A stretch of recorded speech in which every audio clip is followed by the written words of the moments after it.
ආයිබෝවන් මං අද ඔයාලට අරගෙන ආවේ තෙප්පිලි වගේ මාළු වර්ගයක්. මිරිසට රසට රතු පාටට කොහොමද පහසුවෙන්ම හදාගන්නේ කියන රෙසිපි එක. ඉතාලියේදී නම් මේ මාළුන්ට කියන්නේ අපි ඔරාතා කියලා.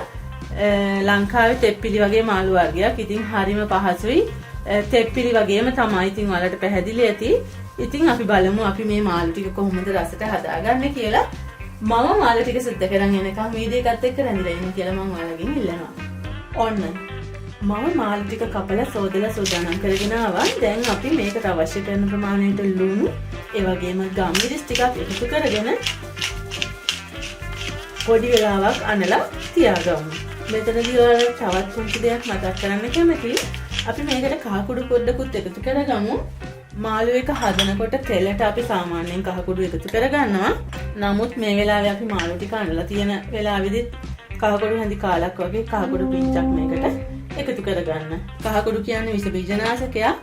ඉතින් හැම දෙයකටම හොඳයි කහ කුඩු. ඉතින් මේ විදිහට අපි මාළු ටික අනන්න කලින් මේකට කහ කුඩු ටික එකතු කරගමු.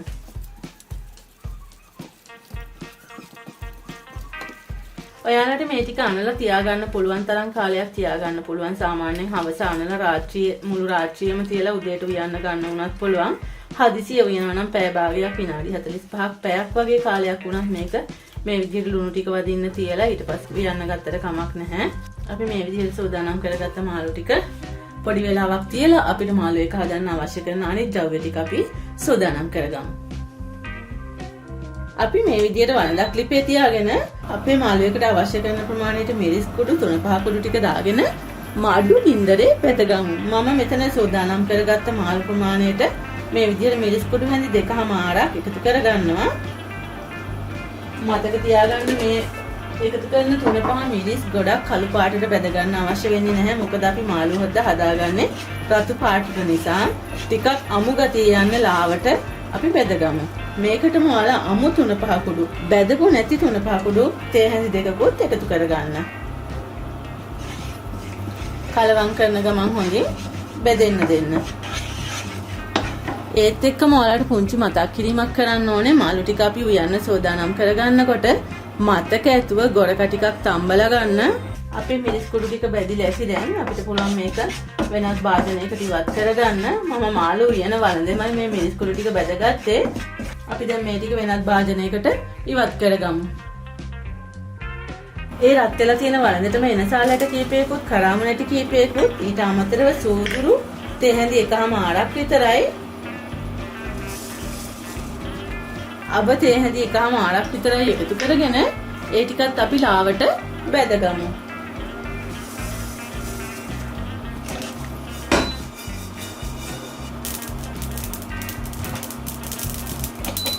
ඔන්න අපේ සෝදුරු අබ ටිකක් බැදිලා ඇති. දැන් අබ ඇට ටික පුපුරනවා. අපි මේ ටික ග්‍රයින්ඩර් කප් එකට දාලා කුඩු කරගන්න. අපි මේ විදිහට අබ සෝදුරු වෙනසාල් කරාමුණ ටික කුඩු කරගත්තට පස්සේ අපිට පුළුවන් අපි මේ බැදගත්ත මිරිස් කුඩු ටිකත් ඒකට එකතු කරගන්න. ඒ විදිහට මිරිස් කුඩු ටික එකතු කරගත්තට පස්සේ අපිට පුළුවන් අපි ගොඩක තඹගත්ත වතුර ටිකයි ගොඩක කෑලි ටිකයි මේකට මේ විදිහට එකතු කරගෙන ක්‍රීම් එකක් වගේ වෙනකන් ග්‍රයින්ඩ් කරන්න. ඔන්න ගොඩක කෑලි ටිකත් එකතු කරා. මම ඒකේ වතුර ටිකත් එකතු කරගන්නවා. ඔන්න බලන්නකෝ අපේ මිරිස් කුඩු සූදුරු අබ මිශ්‍රණය දැන් ක්‍රීම් එකක් වගේ තියෙනවා. මාළු එක හරිම රහයි. මේ විදිහට ගොඩකත් එක්ක මේ හැම දෙයක්ම හොඳට ක්‍රීම් එකක් වගේ හදලා මාළු එක උයන්න ගත්තාම මම මේ අතරතුර සුදු ලුණු ටිකක් කපලා සෝදානම් කරගත්තා. මේ විදිහට අපි මාළු එක හදාගන්න සූදානම් කරගත්ත වළඳක් ලිපේ තියලා ඒකට තෙල් මේස් හැඳි 3ක් විතර එකතු කරගන්න. ඔන්න අපේ තෙල් ටික රත් වෙගෙන ඉන්නේ. ඔයාලට අවශ්‍ය නම් තව සූදුරුවට කීපයකුත් අබෑට කීපයකුත් ඔයාලට තෙලට එකතු කරගන්න පුළුවන්. අත්‍යවශ්‍ය නැහැ. මොකද අපි මිශ්‍රණය සඳහා අපි සූදුරු අබ එකතු කරගෙන තියෙන නිසා මේ විදිහට ඇට කීපයක් තෙලට එකතු කරලා මුලින්ම අපි සුදු ලුණු ටික බෙදෙන්න දාගමු. මේ විදිහට සුදු ලුණු ටික පොඩ්ඩක් බැදීගෙන එනකොට කපාගත්ත බී ලුණු ටිකක් දාගන්න. ඒත් එක්කම අපිට පුළුවන් රම්පේ කඩපිංචා ටිකකුත් මේකට එකතු කරගන්න. ලුණු සුදු ලුණු ටික රන්වන් පාට වෙන්න දැදීගෙන එනකොට මම මුලින් කිව්වා වගේ තව කහ කුඩු තේ හැඳි කාලක් විතර වගේ පොඩ්ඩක් අපි මේකට එකතු කරගමු. ඒ ටිකත් එකතු කරලා මේ විදිහට හොඳට කවලම් කරන ගමන් ඔන්න දැන් අපිට කරන්න තියෙන්නේ අපි මේ හදාගත්ත ක්‍රීම් එක මේ ලුණු ටෙම්පරාදු කරගත්ත මිශ්‍රණයට එකතු කරගන්න එක. අපිට හොද්දට අවශ්‍ය කරන සම්පූර්ණ වතුර මේකට එකතු කරගන්න පුළුවන්.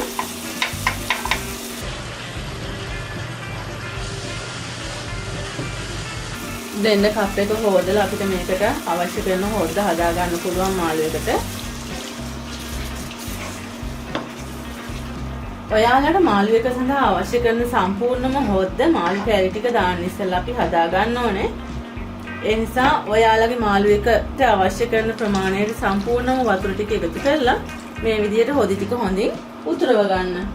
ගොඩක තුනපහ ලුණු සුදු ලුණු මේ මිශ්‍රණය සම්පූර්ණයෙන් මේ විදිහට හොඳට ඉතුරුවට පස්සේ තමයි අපි මාළු කැලි ටික මේකට එකතු කරගන්නේ. දැන් අපි මේ හොදි එක හොඳට උතුරව ගමු. ඔන්න අපේ මාළු හොදි එක හොඳටම උතුරනවා. දැන් අපිට පුළුවන් අපි මේ කපලා ලුණු ඇඹුල් වදින්න අල්ලලා තියාගත්ත මාළු කැලි ටික මේකට එකතු කරගන්න. අපි මේ විදිහට හොඳට හොද්ද උතුරවලා මාළු කැලි ටික මේකට දාගන්න එකෙන් අපිට ලැබෙන වාසිය තමයි මාළු කැලි කුඩු වෙන එක වලකිනවා. මොකද ගොඩක හොඳට තැම්බිලා හොඳට හොද්ද ඇඹුලට තියෙද්දි හොඳට රත් වෙලා තියෙද්දි තමයි අපි මේ විදිහට මේ මාළු කැලි ටික මේකට එකතු කරගන්නේ. මේ විදිහට මාළු එක හදාගත්තාම හරි රහයි. දැන් විනාඩි 5ක් 6ක් විතර මාළු කැලි ටික තැම්බෙනකම් හොඳට හොදි එක උතුරන්න දෙන්න. මධ්‍යස්ථ ප්‍රමාණයට ගින්දර තියාගන්න. ඔන්න බලන්නකෝ අපේ මාළු කරිය දැන් හොඳටම උතුරනවා. ඒ කියන්නේ දැන් මාළු කැලි ටික අපේ තැම්බිලා.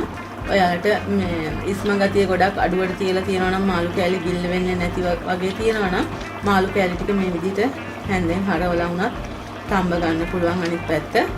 ඒ අතරතුර ඔයාලට පුළුවන් අවශ්‍ය ප්‍රමාණයට ලුණු තියනද කියලා බලා ගන්න. ලුණු නැති අඹුලුත් හොඳට රහ තියෙනවා. ඉතින් එහෙනම් අපි ලිප ඔෆ් කරගමු. අපේ මාළු කරිය අපි හදලා ඉවරයි. හරිම ඉක්මනින් හැදුවා. හරිම පහසුවෙන් උයා ගන්න පුළුවන් මාළු කරියක් තමයි මම අද ඔයාලට අරගෙන ආවේ. හදිසි වෙලාවකට ටක් ගාලා හදා ගන්න පුළුවන් විදිහට කපලා සුද්ධ කරලා ලුණු ගම්මිරිස් දාලා ෆ්‍රීසර් එකේ දාලා තියෙන මාළු ටිකක් වුණත් එළියට දාලා තියලා හරිම ඉක්මනින් හදා ගන්න පුළුවන් ගොඩක් පහසු රෙසිපියක් මම අද ඔයාලට අරගෙන ආවේ. ඉතින් මේ ගැන ඔයාලගේ අදහස පහලින් කමෙන්ට් එකක් විදිහට දාගෙන යන්න කියලා ආරාධනා කරන ගමන් මගේ channel එක තාමත් subscribe කරලා නැත්නම් දැන්ම subscribe කරලා ළඟම තියෙන bell button එකත් all දාලා තියාගන්න. අලුතෙන් එකතු වෙන අලුත් recipes වල notification ඉක්මනින් ඔයාලා ළඟට ගෙන්න ගන්න. එහෙනම් අපි තවත් අලුත් වීඩියෝ එකකින් ඉක්මනින්ම හමු වෙන බලාපොරොත්තු වෙන. අදට මම ඔයාලගේ ගෙදරින් සමුගන්නවා. ඔයාලා හැමෝටම නිරෝගී බව රජ වෙන සුවදායි හෙට දවසක්. මම මధు පොඩිතුවක්කු.